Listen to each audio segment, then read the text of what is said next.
There is no path to presidency for Atiku Abubakar. What's his path to presidency? I think you don't know Nigeria. Tell me about Nigeria. There is no part of the north that Atiku will not get 25%. There is none. And we're talking of 19, whether in the north central, northeast, or north. And President Tinubu will also get 25%. Wait now. Okay. And then he will get majority votes.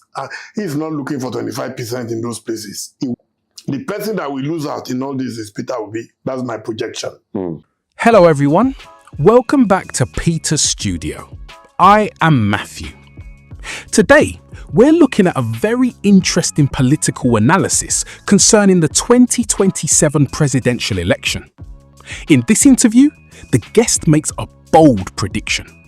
According to him, former Vice President Atiku Abubakar has a clear path to the presidency, while both President Bola Ahmed Tinubu and Peter Obi may struggle to stop him. He argues that Atiku could dominate the north, secure the constitutional spread required across Nigeria, and ultimately emerge victorious. But is this prediction realistic? Does Atiku truly have a stronger path to victory than Tinubu and Peter Obi? Or is this simply another political projection that may not survive the realities of Nigerian politics? Let's listen carefully to some of his arguments and examine them one after another. There is no path to presidency for Atiku Abubakar.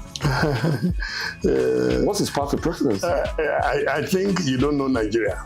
Tell me about Nigeria. There is no part of the north that Atiku will not get 25%. There is none.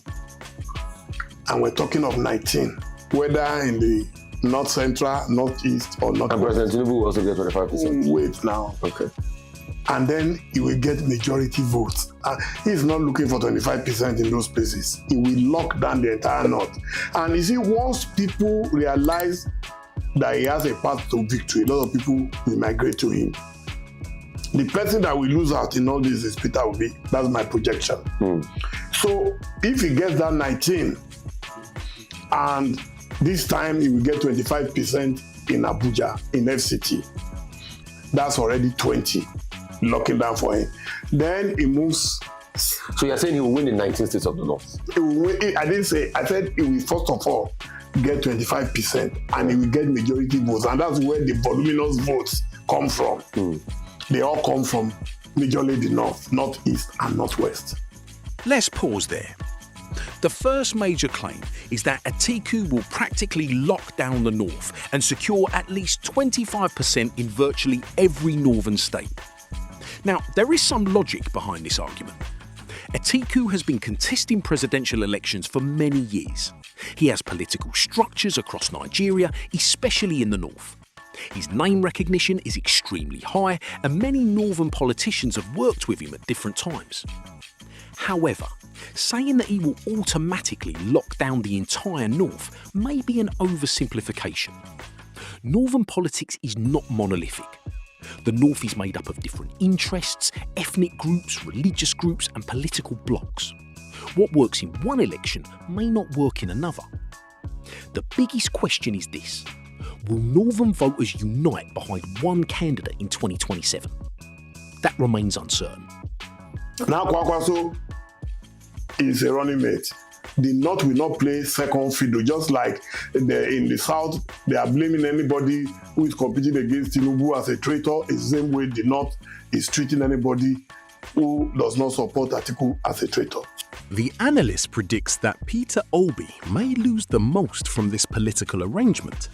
His argument is that once voters begin to see Atiku as the strongest challenger to Tinubu, many opposition supporters may move towards Atiku. Now, this is a possibility worth discussing, but there is another side to the argument. Peter Obi's support base is not built solely on traditional political calculations. A significant portion of his supporters are motivated by issues such as governance, accountability, anti-corruption, and a desire for political change. The question is whether these voters would abandon Peter Obi simply because another opposition candidate appears stronger. That is something nobody can confidently predict today. I believe there is no way Atiku will not get 25%. Go and look at the figures of the last election.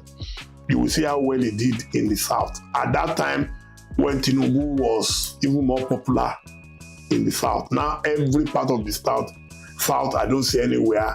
Maybe Lagos is the only place Tinubu will struggle to win Lagos like he did the last time. Though Obi defeated, but I believe Obi's influencers, when they did, we do not have the NSAS people following Obi in Lagos right now. Ogun State, I'm sure they will get 25% because all the old forces will come together, the Adebutus and all of them. Even a lot of the people that you think are supporting Tinubu today, they are scared that if Tinubu comes back, they will be in danger. A lot of people will pretend because they don't want any trouble. And that's my prediction. This is another major point. The Speaker believes Atiku can comfortably secure the constitutional requirement of 25% across many states. Now, reaching 25% is important because Nigeria's presidential election system requires not only the highest number of votes, but also geographical spread. But getting 25% in many states is easier to discuss theoretically than to achieve politically. Campaign dynamics change. Political alliances change. Governors switch loyalties. Unexpected issues emerge during campaigns. So while the projection sounds impressive, elections are ultimately won by actual votes on election day, not political theories. In the South, even as bad as it was the last time, you will see Atiku, because Atiku is the only politician who has built that network since 1993 across Nigeria. So if his supporters are constant, they are constant as the Northern Star. That's what's going to happen. So that's your part. So wait. Okay. So as usual, our brother Peter will dominate the Southeast, but that will not spell danger for Tinubu, because Tinubu is supposed to lock down at least 3 regions before going to struggle in the north. Those 3 regions are Southeast, South-South, and Southwest. With Peter on the ballot, Tinubu will have to struggle. The city boys are going to find it very difficult to make any appreciable inroad into the Southeast. In the South-South, they are all going to split it.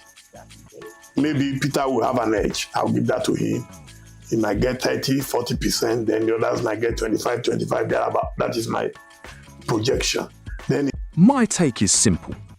The interview presents an interesting political roadmap for Atiku Abubakar, but it remains a projection rather than a certainty.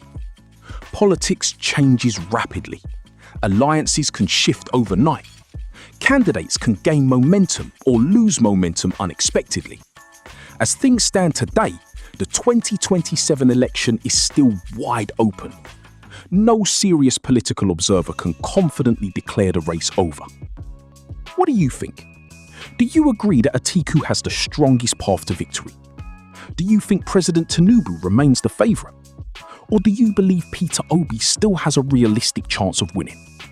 Let me know in the comments section. If you enjoyed this analysis, don't forget to like, subscribe and turn on notifications.